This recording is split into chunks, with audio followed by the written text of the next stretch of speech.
Hi, and welcome to another exciting episode of the Andre The Beast Crayton Show. Today, we're going to go into the mind of a beautiful woman who has been in and out of the judicial system for 15 years of her life. She's 33 years old, but 15 years of that has been entanglement of the justice system. I'd like to welcome to the show all the way from Kokomo, Indiana, now residing in Indianapolis, Indiana, Bailey Wisher. Welcome to the show, Bailey. Thank you. All right, let's get down to it. Tell a little bit about who you are, Bailey. Yep. So I'm a person in long-term recovery from IV heroin and meth use. I struggled in and out of addiction for 20 years. I'm a mom to two beautiful girls, and I work in the addiction recovery field now, serving others and giving back. 33 years old, 15 years in and out of the system. Yeah. How did the addiction even begin to take place? Because there's different forms of addiction. What was yours, and what was some of the things that led up to your addiction in and out of the institutions? Yep, that's a good question. Okay, so when I was younger, I suffered sexual trauma from somebody that should have been protecting me, and that went on for quite a while, for about 5 years, and so that started something within me, right? And I remember not feeling right, not feeling comfortable, out of place, and then from there it kind of transpired. I had a best friend growing up who her parents let us do anything we wanted to do.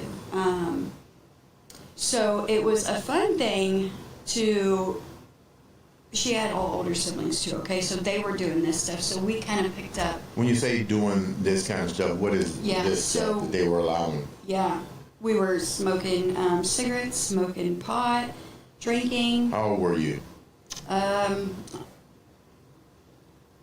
11. So I smoked my first cigarette at 9, and then from there, starting at age 10 or 11, at her house on the weekends, we were drinking and smoking pot.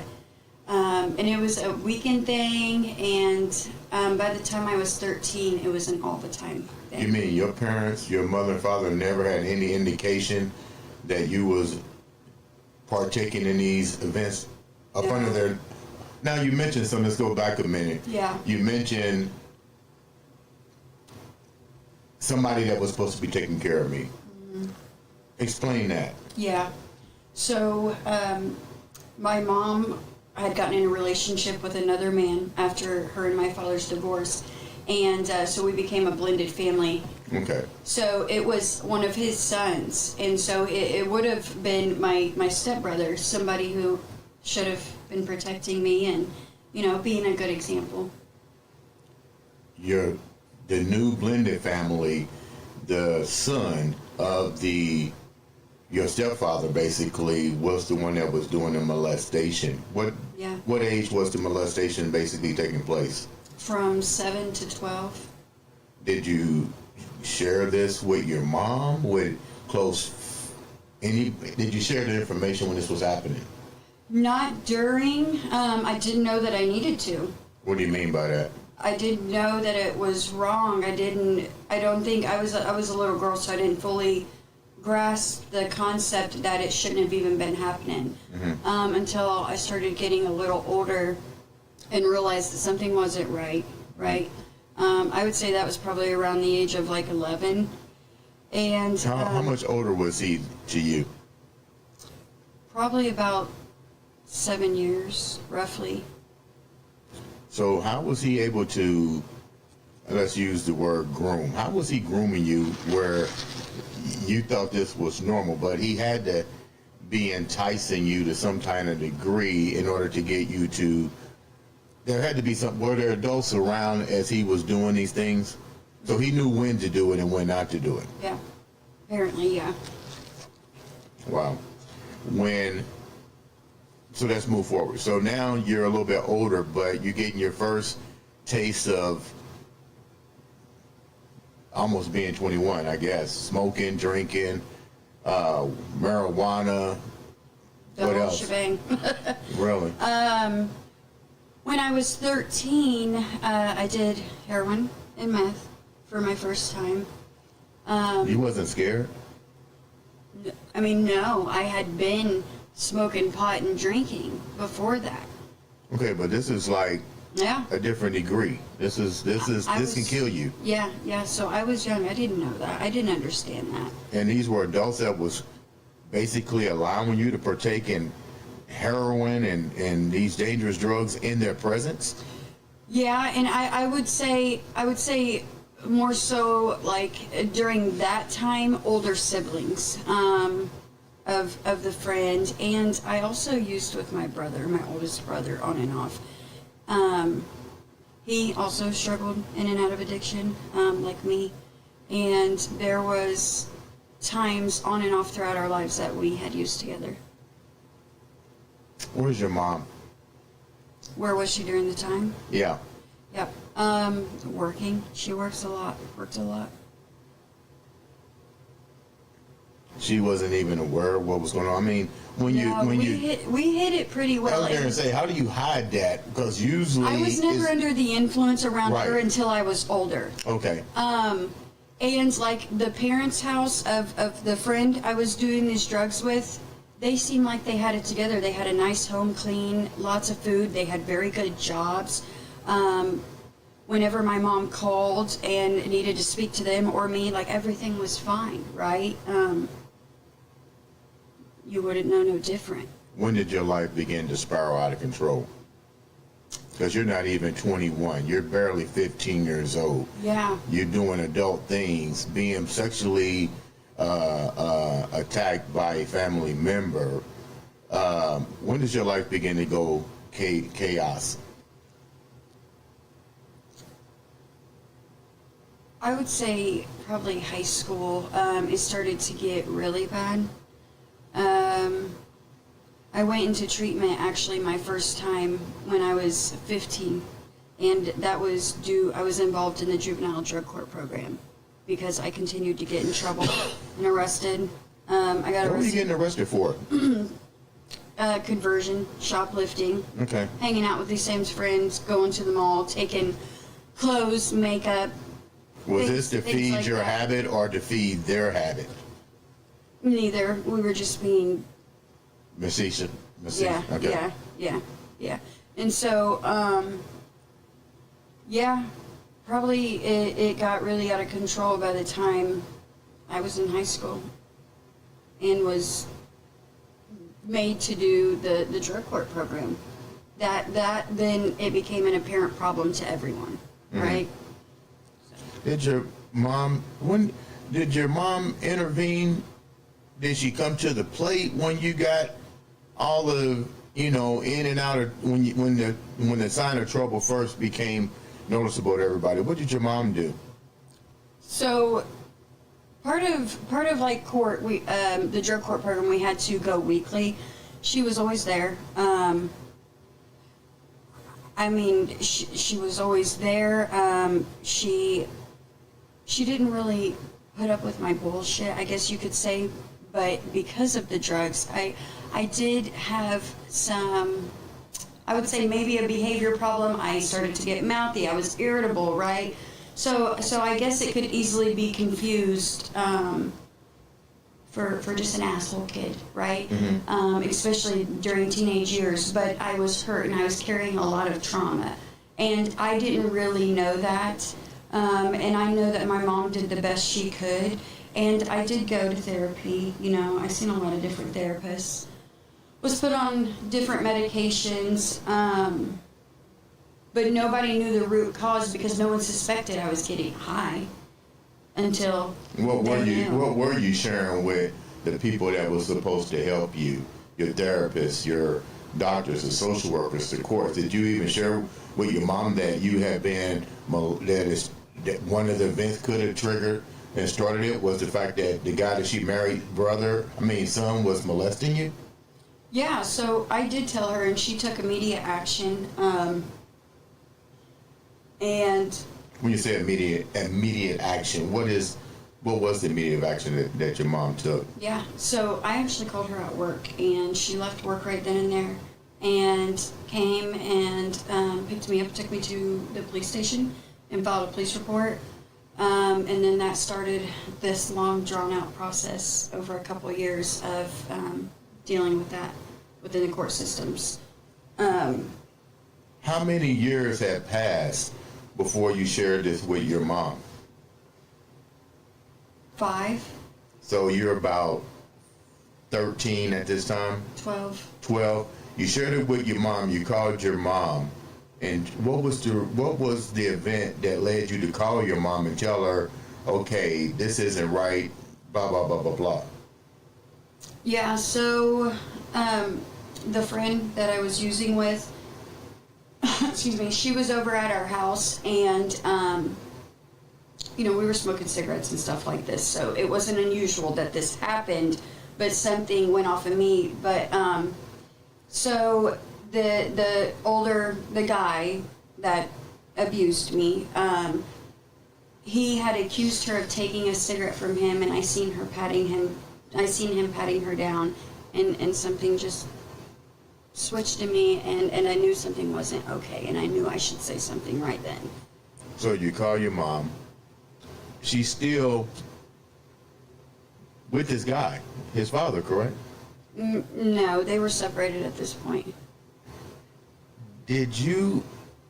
So even though they had separated, you still had some interaction with this guy? Yeah, How? because they were separated, and we moved out and were in our own home, and the kids still came over because we had been a blended family for a while. How did that change the whole outlook with your mom, this guy, and him bringing his blended family still in you guys' mix, but now your mom has found out a deep, dark secret? I think we all immediately quit speaking to one another. Instant enemies, I guess you could say. Well, he's older, so criminal charges are filed. Yeah. Does he go to jail does he go to jail? What happens in that process? Because you're still underage, and now you have to go to court and testify against this guy, and so what happens? Do they make it a hearsay? That's tough to prove, in this event took place, isn't it? Well, I remember having to go and speak with like a social worker, and there was a whole lot of stuff involved behind that. When a kid reports something like that, it's a whole situation. You have to be assessed multiple times. You have to speak with social workers, psychiatrists multiple different times, and do all kinds of stuff with them concerning that. And they base it off that, and based off the information I gave, they filed charges against him. And I don't really know what happened on his end with like the arrest, but I do know his dad got a lawyer, a really good lawyer, and the case was fought for 2 years. So when do you start to visit and get put in the system for 15 years? Evidently, your life is still spiraling out of control because you spent half of your adulthood, you're 33 years old now, in the institution. So evidently the treatments didn't work, the counseling didn't work. What was the pits that put you in and out of the system for so long? Well, the first time I was arrested was at the age of 11 for like shoplifting, makeup and clothes and things like that. And so with being involved with the justice system, it was just, a continued thing. I would get in trouble. At school, I would get in trouble for more shoplifting, for smoking pot, just different things. So I was in and out, and so I had a probation officer, and they started monitoring me and then drug testing me, and that's how they found out I was using. That's how I was put in the program. So, as time went on, it was just kind of the same thing. I did get consequences, but I really don't know how else to explain it other than I was a hurt person and I didn't understand the depth and magnitude of the choices that I was making. And Did you have children at this time? no, Okay. no. I had my first daughter when I was 20. Okay. Yeah. So when did the lights change for you that, you clearly can't be comfortable in and out of the system? That's called institutionalized. Yeah. And you're definitely doing a recidivism to where you're going back and people probably thinking that you're enjoying it. Yeah. And then where's the trust at? Because you're going back in and excuse my French, you're making bonehead decisions. Yeah, I mean, I was. And I probably was looked at just like other people who are just as involved. I had a mental health condition, and an addiction. So co-occurring disorders. So I was probably just deemed a troublemaker, lost cause, which those things I was called. Society says that shit about people who make bad decisions, but they don't know why they're making bad decisions, right? So I think my eyes started to open, when I went to treatment when I was 15. I got like some groundwork, a foundation for some healing. And the counselor that I had there he was a no-nonsense, tell you straight type of person, and I needed that. And you know how, do you have children? Yeah. You know how we can tell our kids something and it doesn't register with them, but if they hear the same exact thing from someone else, they're like, that was the situation kind of with me. The healing had to come externally, and the experience and people sharing, their experiences with me for my eyes to kind of be opened. What was the one thing that was shared with you that opened your eyes and you said, now I need to get busy, because you've already been deemed by society and you wasn't going to have that stigma over your head. So what was the one thing that somebody said to you, whether it was this guy or this person, that you said, okay, enough is enough? Yeah. I can't think of one thing that one person said. Really it was a compilation of advice over the years and then my own internal work. But when I had enough was a little over 2 years ago, and it wasn't anything that somebody said to me. It was like a spiritual experience for me, and I just realized, like right there in that moment that I didn't have to fight anymore, that I was enough, my freedom meant enough, and my family meant enough. So you just said something. You said your life just changed 2 years ago? Yeah, about 25 months ago. So you were still trying to find your way, and you just did it 2 years ago? Yeah, finally. I had little periods throughout my life where I felt really good about myself and where I thought I could do it, where I could live, like responsibly and make healthy choices and feel good about myself. But I didn't really feel that I had purpose, and because of the choices I made throughout life, I didn't really feel like I deserved anything good. But that's what my mental health and my addiction was telling me, was that I wasn't deserving. But this light bulb just clicked 2 years ago, and yeah. I'm glad. It's never too late. Yeah. No. It's never too late. But some people will be like, you're 33 years old, so at the age of 30, you're 30 or 31, your light finally clicked. Did you have kids before it clicked? Yes. And so it didn't register then that I need to change? Absolutely, but I don't know if you know anybody with mental health or addictions. Mm-hmm. I would encourage you to go meet people like that and talk to them more so you can get some more insight, because it is a real serious issue. You know, like right now we have a fentanyl epidemic, and we have for a couple of years, right? And it is wiping people out. We had over 100,000 deaths in 2000, overdose fatalities in 2022. That's a problem. People aren't just making bad choices when we have numbers like that, right? Right. People are sick. People are lost. People need help, need compassion, need love, direction, and I was one of those people. And I appreciate you coming here, opening up, and bringing that awareness. What was the profound moment? 2 years ago, your life changed. 2 years. What was the spark?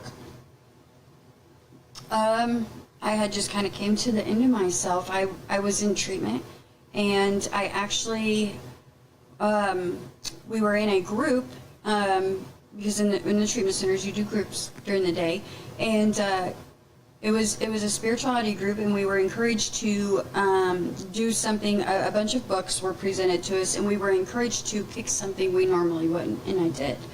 And we had to read some What of it. did you pick that you normally wouldn't?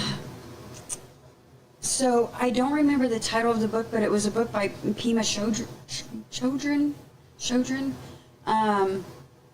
And it was just like a spirituality, self-help healing type of book. And I just read a couple pages of it, and we all had to write like a very brief summary and share it with the group. And whatever I read in that wasn't the catalyst, because it was a compilation of things over the years, but something just really spoke to me when I read that, and it kind of made the pieces come together, maybe.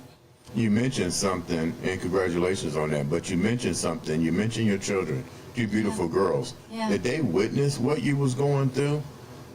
Trying to get well, is what I mean. Did they witness this? So Did it affect you that they were witnessing it? And more importantly, absolutely. did it affect you because you're right, there probably wasn't enough attention brought to addiction, because there's so many addictions out there. There's probably not a direct definitive answer for treatment for mental health and so forth, because everybody goes through it different, and treatment is going to be different for them. But that's right. But you got kids. Yep. How were they being impacted by your struggle to try to get well? Yeah, so that's a good question. That's something I love to be open about,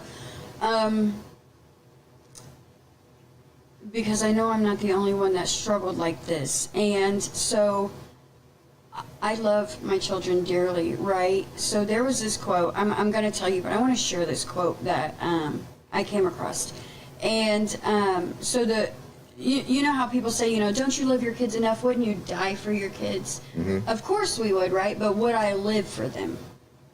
So that kind of registered with me too. So I went to prison for the first time when my oldest daughter was 4 months old, okay? And my parents stepped in and helped to raise my children. I'm very, very grateful for that, that they didn't have to go in the system, right? That they had a sense of home and family. Mm-hmm. And so, of course, I love my kids. And it's not that they weren't enough. It wasn't about them. I was sick. I was sick. Yeah. They did suffer. More so my oldest. She's 12. And my youngest is 7.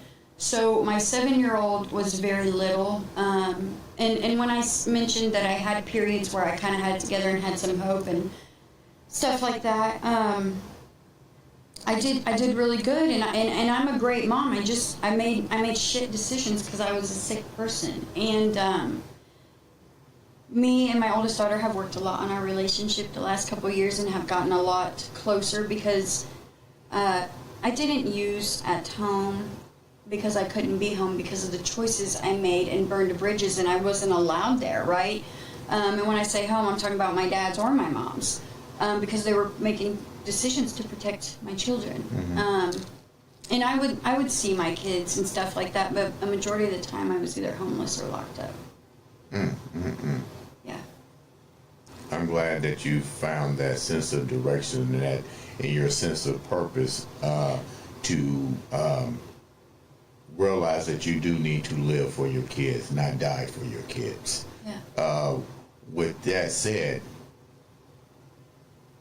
you're advocating for the things that you have gone through. What are you've been blessed? Put it like it is. It might have happened 2 years ago, but you're there now. What are some of the positive things that have happened because out of darkness, light eventually shows its face? Yeah. So one thing, let me speak real quick on being blessed. So, I like to believe that I went through a lot of what I went through to help someone else, to shine light to someone else, and because I don't feel like we're supposed to do life alone. We weren't created to do life alone, and I feel like we all go through what we go through to share that with someone else, so they're not alone. But what I have going on today is, well, I just closed on my first house last week on Valentine's Day. Congratulations. Thank you. So that's really awesome. It's a beautiful, beautiful house. I've had steady employment. I'm a peer support professional. That means I have used my life experience, and it is now my career. So you're a real life coach for real. Yeah, for real. Okay, that's what I'm talking about. When I hear life coach, this is a real life coach. Yeah. Okay. Yeah. There's not anything that somebody can come at me with that I probably haven't experienced, honestly. So I can really offer help and insight and a perspective, right? What else? I'm in college. I started college in November. Wow. Yeah. Everything is just like going full circle now. And I haven't been in school in a long time, but I'm kicking ass. I've got A's, so that's pretty cool. And I work full time, and I'm a single mom, so I'm doing And probably repair those bridges of trust with individuals that probably didn't trust at one point in your life. Such an amazing story.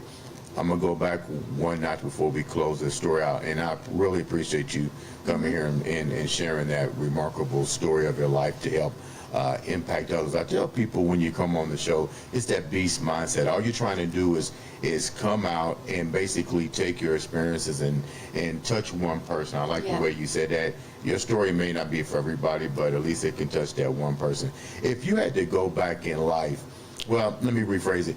With all that you've gone through, you're definitely advocating for addiction and mental health. What do you think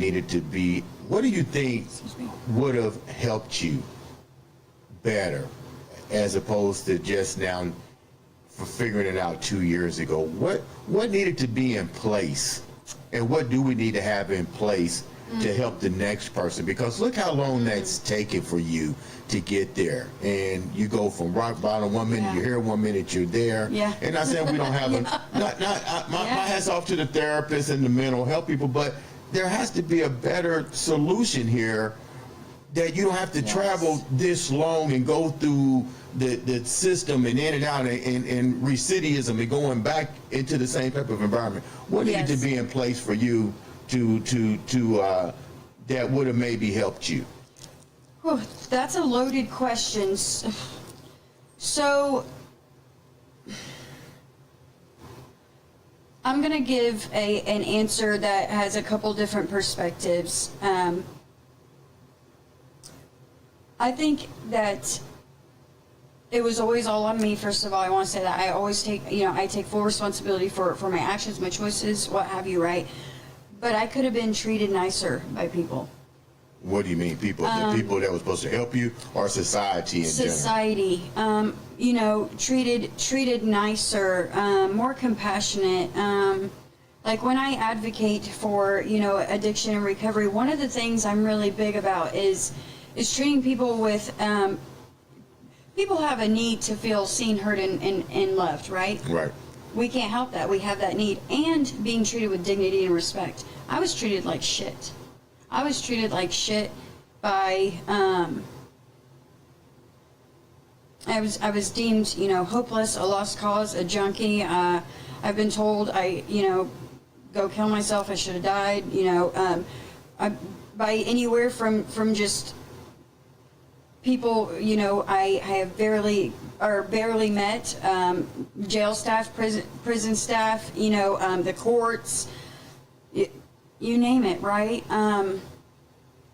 Another thing I would say is, like, my position today, being the peer support professional, I think that it could have helped to have somebody who had the lived experience and could have shedded some light on life, you know. Could have been a better life coach like you, or bring their experiences Yeah. into your world. Yeah, and now, you know, even though it still has a long way to go, I feel like the world is a lot better with introducing recovery and mental health and getting comfortable talking about the uncomfortable stuff. Right.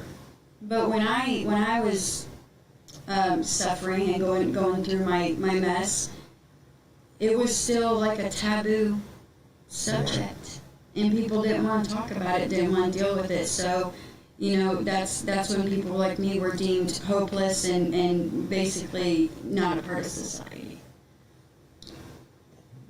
Leave the viewers, before we wrap up today's show. You definitely have gone through the smoke and come out a phoenix. That's that beast mindset. What keeps you going every day now? What keeps you going? What keeps that beast mind going in you? A lot of things, but if I had to narrow it down, I would say, you know, I'm okay in my own skin today. I'm comfortable in my own skin. I know that I have a purpose and I live in it. I don't second guess myself anymore. My girls serving. I can see it in your eyes. I can see it in your eyes. How can the people reach out to you to know more about you and be a part of your advocating for mental health and addiction? How can they reach out to you and be a part of your journey? Excuse me. So I have social medias. I'm on Facebook, TikTok, under Bailey Wisher, and I do on my TikTok. I do a lot of inspirational recovery related things.